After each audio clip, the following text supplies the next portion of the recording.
Hello and welcome to another episode of the Hotspur Huddle, where we have got a lot to dissect. There's been a lot happening over the weekend, and I can't wait to dive into it with these two lovely chaps again. So, Wes, it's amazing to have you on the show. How are you?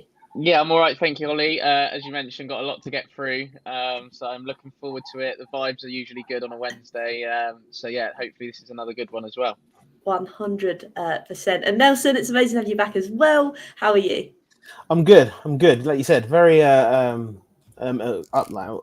I've lost my words. Look, it was a great start. That really fumbled the pass that Wes gave to me. But no, I'm feeling good, Holly. Happy to be back. Good stuff. And like always, obviously, this show is sponsored by the amazing Kofa. So, Wes, I'm going to let you do your thing, my friend. Yeah, so Kofa or Kickoff Football Academy, Milton Keynes, run lots and lots of different football sessions across Milton Keynes and surrounding areas.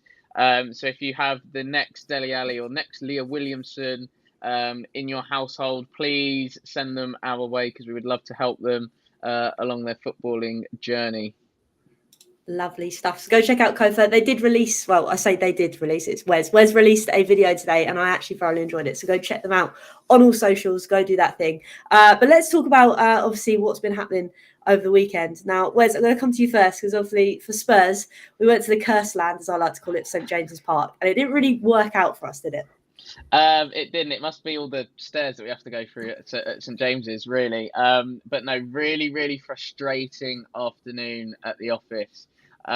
Literally rinse and repeat, I think, from the Leicester game, where we've dominated and arguably battered a team like with the ball, but just couldn't finish our chances, which was like I say, really, really frustrating. But the pleasing thing for me is that we've got the performance and we are creating the chances. It's just, like I say, obviously frustrating that we're not putting them away and being clinical enough in front of goal. And I think that's been our sort of Achilles heel in our first two away games this season.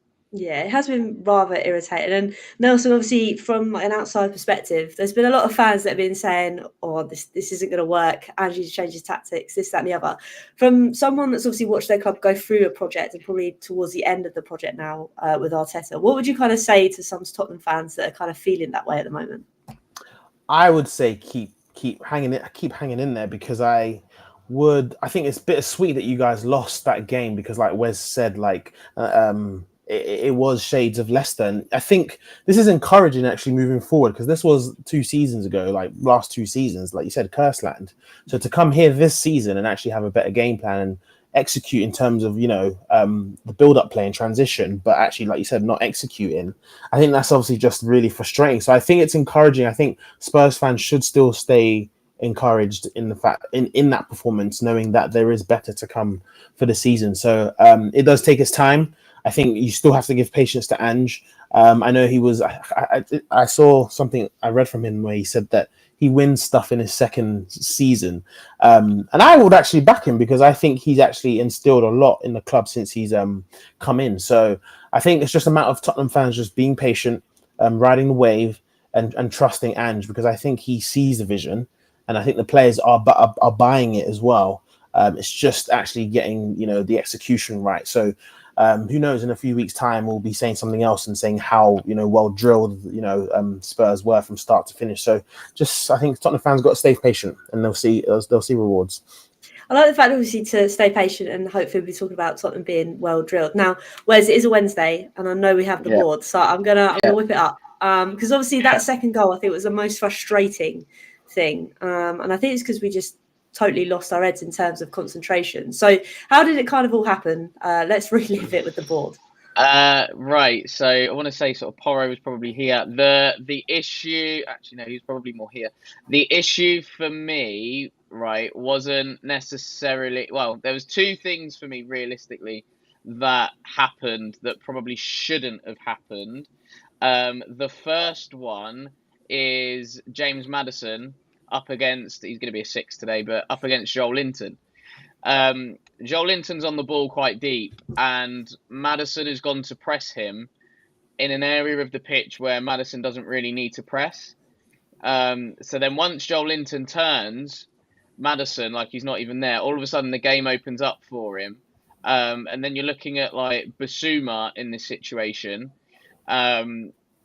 there's an argument. Okay, does Basuma fly out? But then if he does, then Joel Linton could easily go past him. So I wouldn't really blame Basuma in that situation. What happened was actually Romero's body shape was very square. Every other defender was getting ready to run. And because Romero just took that half a step forward, it left the space in behind because he wasn't ready to go. Then all of a sudden, the pass gets played through. Gets played through. I'm gonna try and draw a line. There we go. Obviously, got played through in there, and then all of a sudden now all our defenders are running back, towards their own goal. So yeah, and then obviously it was a sweaty goal. But for me, there was two things there: Maddison going in to press the ball when he didn't need to, and then Romero's body shape then not being quite right, and it just allowed the forwards then to get in behind from a Newcastle point of view. I love that, Wes. That was like Van Gogh would be proud of that drawing. Thank you. But no, I think it's just really frustrating. And obviously, Nelson, the way that Wes has kind of laid that out, how would you kind of prevent that from happening? Would you say to the likes of Maddison of just chill out a bit? Because we know with Andrew's style of football, he likes players to press the ball, but at times you've got to learn when to do it, sort of thing. Yeah, I think it's the learning when to do it, and City as well. City are the best at it. I think Liverpool as well under Klopp were amazing at pressing, and I think it's working out also angles because, like you said, Joe Linton, the way he was able to turn as well, that's just too easy for Maddison to let him do that. So I think as a player, that's just about anticipation. These are smart players; they're not babies. So I think at the end of the day, I think it's just about Maddison kind of. You hope that he learns from this mistake because that way you guys don't concede a goal like that because. It was, like I said, it was very encouraging up until that moment. So I think Maddison's just hopefully, he learns from that and hopefully it doesn't really happen again. I'm going to stick with you, Nelson, because obviously your game as well, there was a bit of a controversy in a red card shown to Mr. Declan Rice. What was your kind of initial thoughts when it kind of happened? I was really baffled when it happened. I had received a notification on my phone and my brother was like, Declan Rice is sent off. And I was like, what are you talking about? Then I went online and I saw it and I said, what? So I'm a bit torn here simply because I think Rice is naive for kicking the ball away. I think we need to hold him accountable. I'm not going to say that just because I'm an Arsenal fan and say that, we should have got the benefit of the doubt. But like, players do get booked for that. The only problem that we have is obviously that the whole league has seen and fans have seen is the lack of consistency. The fact that, João Pedro has done the same thing and Declan Rice has done this as well. So why has that resulted in that? I think what people need to understand is that what Rice did was essentially a yellow card offence. It wasn't a straight red. So as a result, that's why he's got sent off as the second yellow booking, which makes sense to me. I think one thing most people have forgotten about is I think Veltman and his participation in Rice getting sent off. Because if you look at reverse angles as well, which I think Micah Richards points out really well, is the fact that Veltman didn't really have anyone to pass to. All the Brighton players were still in their half, but the way he's rolled it out, I think is on purpose, in my opinion. But at the same time as well, we all know when you want to restart the game really quickly is, hand on the ball and then play. He's not done that. He just rolled it out and expected to go out. And I think he's done that in the direction of Rice to then kick him, which obviously I think he should have got a booking for that. Some people could argue that he should have got sent off as well. But it was frustrating, but I'm one of the fans that thinks that Rice deserved to get sent off. By the laws of the game, that is another yellow card offence. So he got what he deserved. I think that's just naivety from Declan Rice there. I think that's the thing. I think the consensus I've seen, obviously, there's going to be Arsenal fans that are annoyed, which is fair enough. Like you said, Nelson, you're frustrated. But obviously, for us, Wes, it's kind of a blessing in disguise, obviously. Those type of ones are harsh. It is harsh to Declan Rice. And obviously, if that happened to a Spurs player, I'd be thinking exactly the same thing. It's harsh, but it's in the laws of the game. But obviously, that puts us in good stead when we're playing at North London. I'm sorry, Nelson. But obviously, when we play North London Derby coming up, it's great for us, isn't it? Yeah, but I don't think Rice actually got sent off for kicking the ball away. I think he's actually got his second yellow for delaying the restart, which is a yellow card offence. So I think that's what's happened there. And I think the difference, obviously Nelson mentioned the João Pedro incident, but then nobody's talking about the fact that Arteta went for a lovely little wander and nearly ended up in the Brighton technical area. as well. So, there's a little bit for that. I actually think that João Pedro has probably gone to smash it at Arteta and missed, and has just booted the ball away, which, I think in that situation, obviously, it's down to the referee's interpretation of the laws of the game. And I think that's where we are at in terms of the lack of consistency, because there's still certain decisions and certain things that go on that are still subjective. So, like you say, 1 week you get a second yellow for Declan Rice for delaying the restart. After the international, you might even see it in the internationals. This weekend, similar incident, referee will just have a quiet word instead. And I think that's why fans get a little bit frustrated, because, especially now in the Premier League, a referee has almost made that call and has almost set a precedent and has, I wouldn't say hung Rice out to dry, but made an example of him. Now you're hoping that if there are other situations that they get the similar treatment. But as I said, it's down to interpretation. But am I going to complain? Absolutely not, because Arsenal are missing a key player for Derby Day. So yeah, roll with it. Yeah, that leads quite nicely on as well to obviously Derby Day, because Nelson, obviously, we talk about form goes out the window, but when we look at form, obviously, we've lost away to Newcastle. We'll welcome you. I say welcome him. We're letting you guys come to obviously our gaff for the North London Derby. How are you kind of feeling? Because obviously you drew 1-1, but you've lost Declan Rice. So how are you kind of feeling for it? I'm still feeling good. I'm still feeling confident in the squad. I think, missing Rice is obviously going to be very key.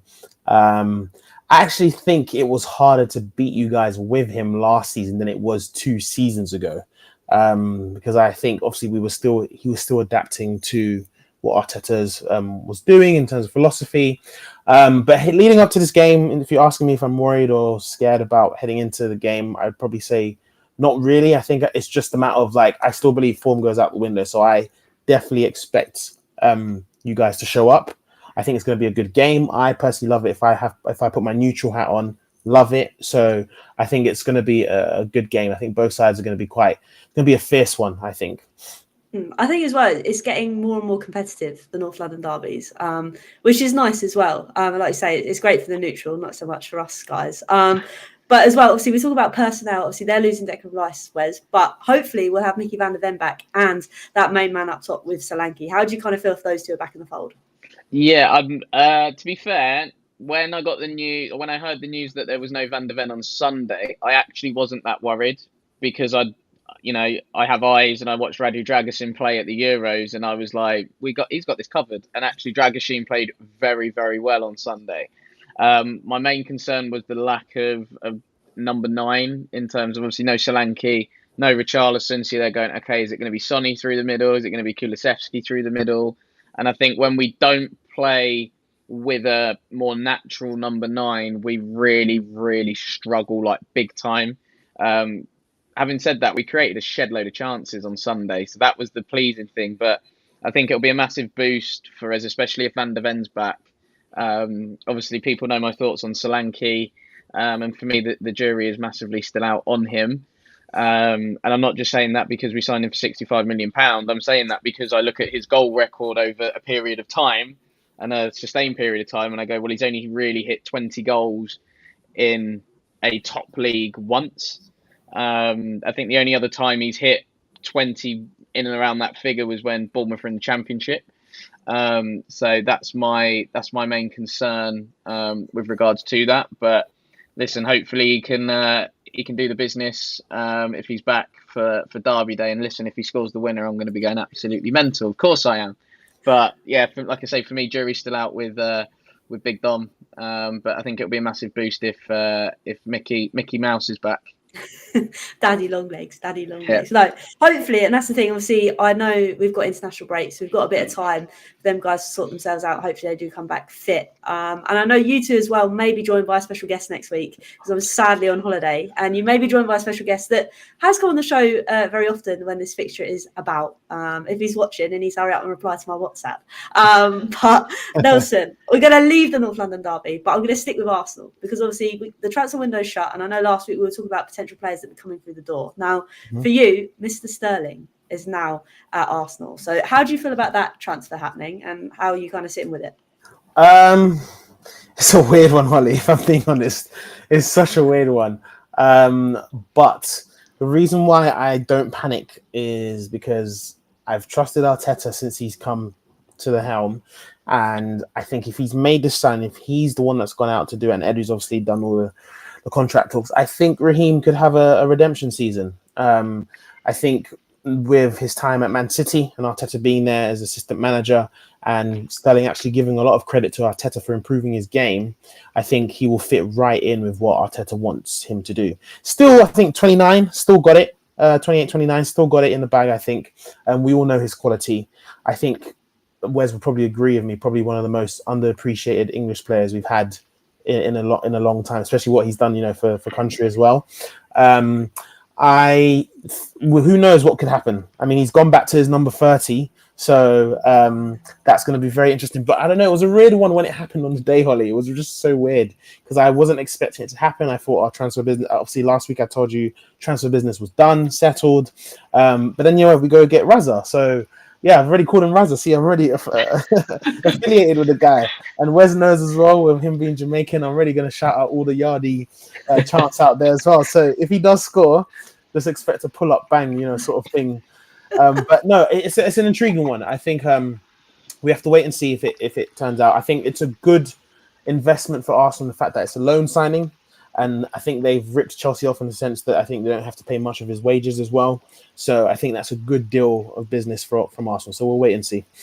I was going to say, maybe Wes last week, we should have said what Nelson said. He said, nah, nobody else is coming through the door. And then we might have got someone. Because obviously nothing really happened for us, did it, Wes, last week? Even though we said potentially one more coming through, we haven't seen it. Are you worried about that at all?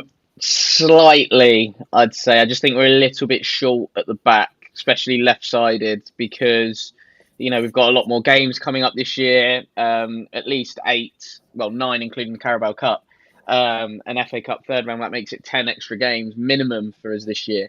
So you're looking at the squad and that need for rotation, and yeah, I just feel like we're a little bit short. It depends how strong we view the Europa League as well. Obviously, that Thursday, Sunday turnaround. Are we going to be playing Van de Ven, Udogie, Romero, Porro, or is Ange going to just make a couple changes, here and there? But then you're asking a lot and you're demanding a lot from sort of the same players. So, yeah, I think for me it would have been. I'm a little bit confused. I wouldn't say baffled, but a little bit confused as to why we've let Ashley Phillips go out on loan, because I think, good young centre half, homegrown centre half as well, which would have helped with our registration list. So yeah, I mean, I don't know if Dorrington might get a bit of a look in potentially. I know we've got some favourable home games where Ange might look to blood a couple of youngsters in there. I think it could be a good one for Mikey Moore to get some minutes in. But yeah, I think defensively we're just looking that little bit short in terms of cover at the back. And I know some people will go, well, how can you convince and go and sign somebody, but then say to them, well, you're gonna be a bench or a squad player? Let me put it this way: City have got 5 centre backs, and I don't think Pep has probably turned around to any of them and said, you're going to be a squad player. He's got 5 centre backs, and it's like, right. And I think Pep actually rotates quite a lot. He's annoying for FPL players, but he rotates a hell of a lot, and it's that competition for places that drives the standards in training and drives, the squad to want to achieve. Because it's like, well, if I know that I drop my standard, I've got this one coming in to replace me. So yeah, I think that competition for place is just a little bit lacking with us at the moment. I was going to say, because going back to what you said earlier, obviously you weren't concerned that Mickey Van Den was out because we had Radu Dragsin. That's kind of emphasises the fact that you don't necessarily need those players to sit on the bench. They are always kind of involved, isn't it? Yeah, no, definitely. And like I say, Pep's, built this obviously incredible team, but how can he still convince people to sign for him? He's obviously brought in Savinho this year, who literally is Riyad Mahrez regen, but it's like, okay, well, he's competing against Bernardo Silva, Jack Grealish, Jeremy Doku. Like, there's only really 2 that are going to play, and then you've got 2 quality players that are missing out. But then it's that, okay, I'm going to need you for this game. but then I'm going to take you out for the next 2 or 3 because I know I'm going to need you for the full 5th game that's coming up in our schedule. So yeah, I think the importance of having a good squad and depth in the squad is really, really key. And I think that's where Spurs have let themselves down over the years. Like when we've had the Harry Redknapp team, the Pochettino era, like we had good first 11s, but then underneath that we really, really struggled. And then, crunch time comes in the season, you get injuries, suspensions. Look at even last year, we had, 2 fullbacks playing centre half for like half the season. So, that ultimately, I think, killed us in terms of gaining momentum and pushing on, as the season progressed.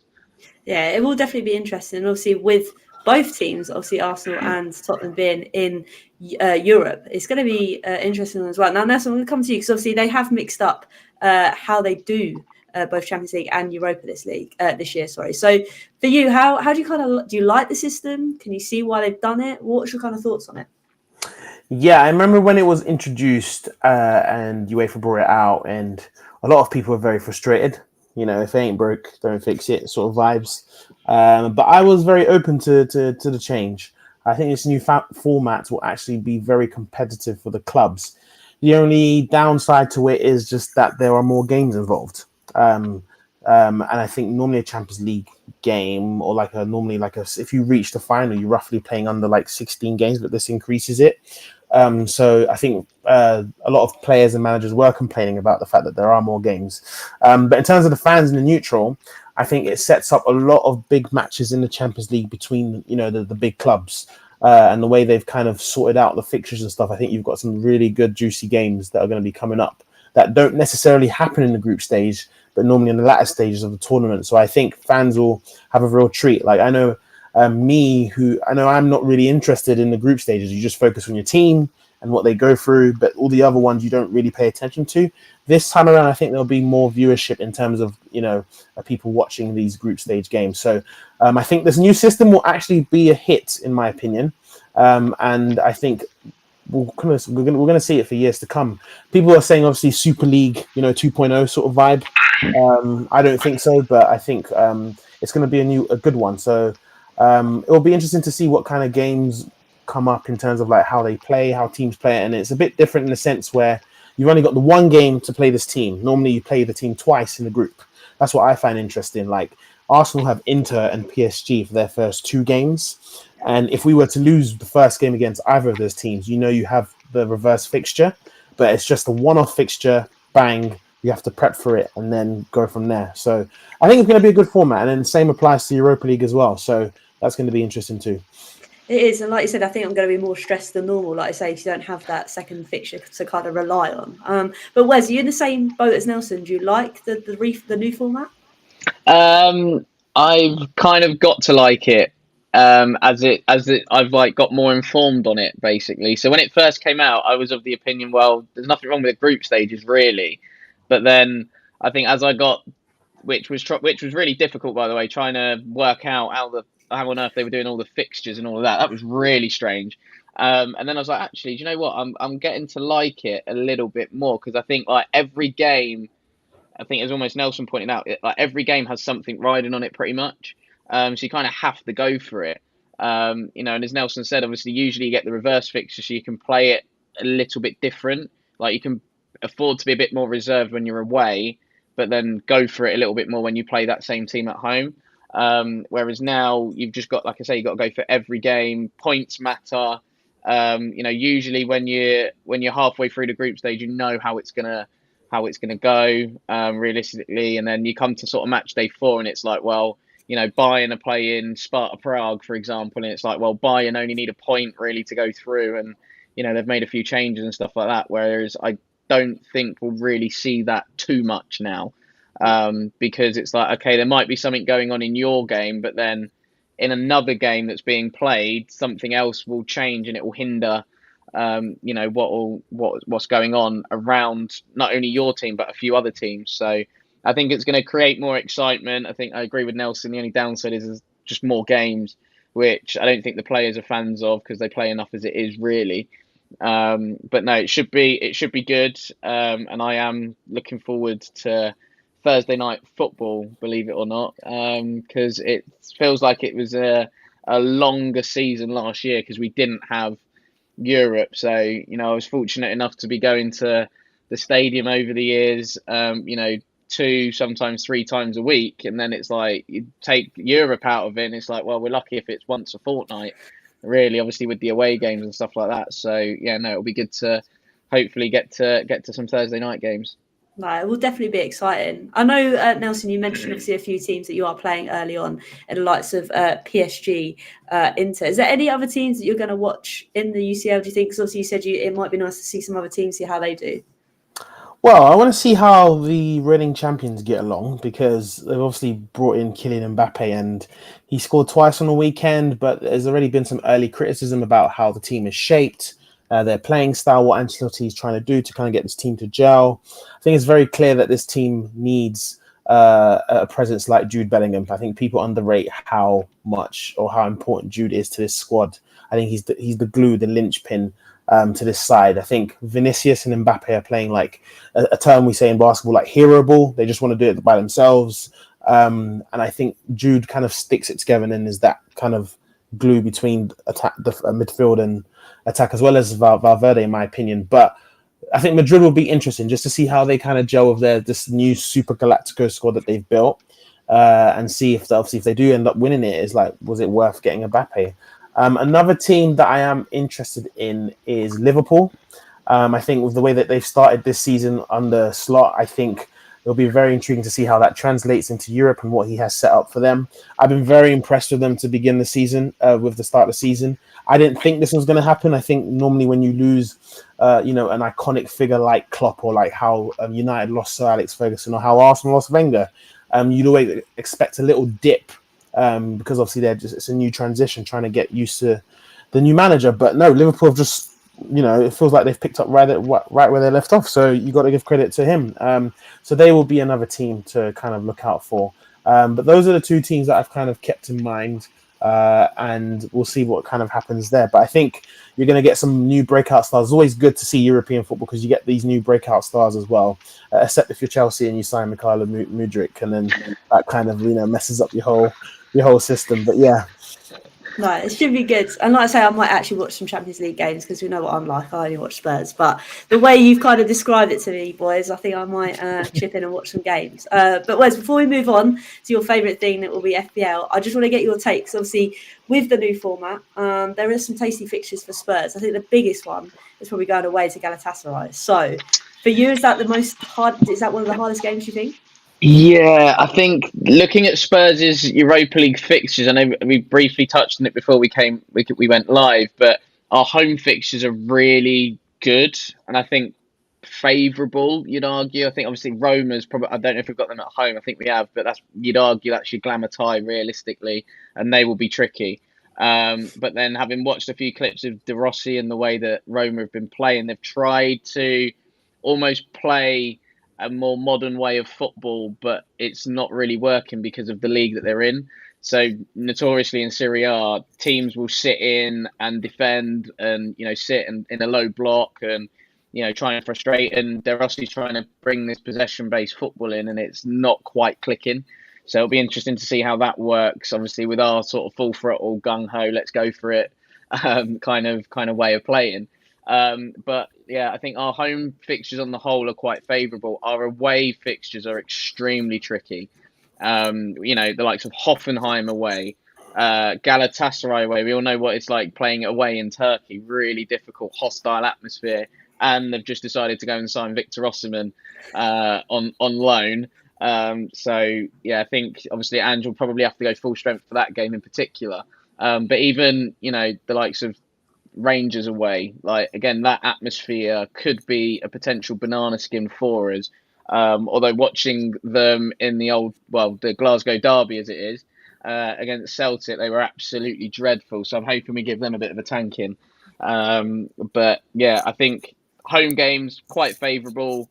Away games going to be tricky, and with our away form in Europe not being great as well, there could be some interesting goings on away from home in Europe this year for Spurs. I think you're right, Wes. As much as I don't want you to be, I think you will be. But Wes, it's come to that time of the show. Now, I'm going to let you go first because obviously me and Nelson it was more Nelson had a word with you last week because you needed to sort your team out. Now, I'm going to get your points on the screen for FPL because it needs to be done. A banging 79 points for Mr. Wes. Wow, we are so back, people. We are so back. We're coming back to take over. Yeah, I rang the changes. I think I had more changes than Tupac going down in my FPL team. So brought in Bernd Leno because thought he had a bit of a favourable game against Leicester, and then or was it no Ipswich? I think it was. But then obviously Liam Delap decided to score a whiz bomber. Bought in Cucurella because I thought, okay, he might get some assists. Thinking that Chelsea would actually take the game a bit more to Palace, and then Eze decided to very nonchalantly just curl one into the far corner. Bought in Mo Salah because Mo Salah against Man United is just a recipe for points, realistically. And he's the reason I got 79 pretty much. I think he got me a whack in 34, to be fair. And then I brought in Pedro Porro, took Nelson's advice, defenders for assists. So brought in Pedro Porro, brought in Ruben Diaz as well, thinking clean sheets for that one. But I also brought in that guy Welbs, thinking that he was going to score against one of his old clubs. Bench João Pedro, who turns up and scores. Flipping João Pedro. So he's done me dirty twice in 2 weeks as João Pedro. So yeah, that was fun. But yeah, whacked in Bowen as well for just for some points. I think he started the season really, really well. So yeah, rang the changes. I've gone full Ranieri, not even Pep, Ranieri on this one. But yeah, I'm looking at my team now after the international break and looking at the fixtures that they have, and I'm really excited that I should get some very, very decent points now because the games are a little bit more favourable for me. Yeah, you've done really well, to be fair.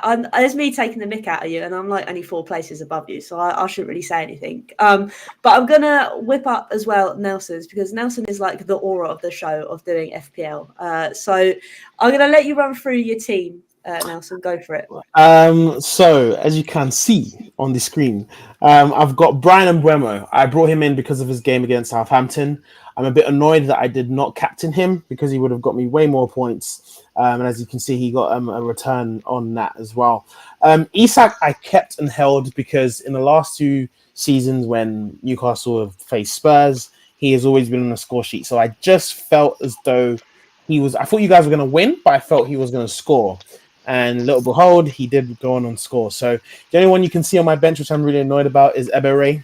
Ebere let my African brother down. He let me. I let him. I can't believe I doubted him. He has probably had the most shots, I think, in the league from any player. So I think the signs were there that he was getting close to scoring. And like you said, Wes just placed it in that corner. I think now moving forward, it's intriguing what I do. Because obviously you've got the international break, and my advice to anybody is that don't make any changes until players are back from their international duties, because you don't know about any injuries. Sorry, to those players. You already had Ollie Watkins, Cole Palmer, Phil Foden all come back, so you don't know what their situation is. So you've got to wait until the managers do their normal pre-match interviews to then kind of suss out what players you need to get. I am thinking to completely rejig my whole team, like Wes said, do a Ranieri and play my wild card chip. I'm thinking of rejigging it and bringing in Haaland and having Salah, putting both of them in. Right now, I think they're both on top of the rankings in terms of most points earned. So they're both off to a banger. And I don't know what to go from there. I think, you got to look at the favourable fixtures. I know Ipswich, Aston Villa, City, and Liverpool have favourable fixtures coming up as well. So I think those are players you want to target from then on. I know game week 6 is interesting for anybody that wants Arsenal players. From game week 6 on, I think it's quite easy after Arsenal face Tottenham and City. So you've kind of got that to play. It's always looking ahead. You want to focus on the current game week, but then you get too tempted of looking ahead. And sometimes players let you down. But I've actually put Pedro Poro on my starting lineup for next week because I just get that feeling man's gonna do something and I don't like it. And even though he might score an assist, I might just be in a corner with my friend, be like, okay, yeah, I got the FPL points. Yeah. Thanks, That was me with Isak on Sunday. I was there like, oh bugger, he scored, but then secretly I'm there like, he's just picked me up some points. And then I think he got man of the match as well from like Premier League. Got that notification, so I was there like, oh, buzzing, extra points, bonus points. Yeah, I think that's the only thing with FPL. It's like I never find myself rooting for other teams apart from Arsenal and Southampton. But when you see your player come in, you get points. So, this doesn't really matter now, does it? I don't know if I want to show mine because mine's pretty awful. As you can see, I don't like to do rotation. I forget what's going on. So as you can see, wow, we're all dunnied. Obviously, I know they played, so it wasn't about too much. But now I've got to do some proper rejigging because it's an absolute state. So I think I'll be playing my wild card as well, to be brutally honest, because it is a mess. And when I say I was taking the mick out of Wes for last week, I think the tables are turned. I think it's my turn, to be honest with you. So yeah, I've got a lot of rejigging to do, I think. But we'll see what I can do, master up. But it'd be interesting. I want to also pull out also what's going on in the league as we speak as well, because obviously I think this is the first time I've actually pulled up the leaderboard because now it's been a few games. We'll see who is sitting where. Now, I'd be lying to you if I actually didn't know who these people were because I don't think people have the same name as they do in their YouTube. So apologies if I can't put two and two together. And look, of course, Mr. Jason Johnson is third and showing me up. So where is everybody else? Obviously, we've got the likes of, where is he? Kyle, the amazing channel member of the show. He is sitting pretty at number 16, so he is doing the business. We've also got Luke as well for the Park Lane Pod, just there too. And then we've also got Nelson, who's just walked straight into the league in the mid-table, as he does. And then you keep scrolling down, and there's me, and there's Wes catching up straight behind me. So I'm pretty sure I'm going to be bottom of my own league soon, so that'll be interesting. But it'll be, like I say, nice when international break's done. We come back, make our kind of changes, and see what everybody else is in the league from there. But I think, boys, that is a wrap. I think we've done that tonight. So we're going to go around the table, do our thing. So Nelson, we'll come to you first because obviously we wait for Wes's outro where we tick off exactly what he says as he says it. So Nelson, I'll let you go first. Where can everybody find you? All right, as Wes done. All right, boom. So you can find me on Instagram at nlatumba25. That's N, also N again, TUMBA25. That's where you can find me on Instagram. Lovely stuff. And also make sure you go check out Nelson's stuff because, he might be able to give you FPL tips. So make sure you go follow Nelson and Wes. Let's do it, man. Where can everybody find you? Boom, here we go. Twitter is at Wezo10, the unofficial Moussa Dembele fan account. I even tweeted, someone put a lovely compilation of the greatest Belgian to play in the Premier League ever.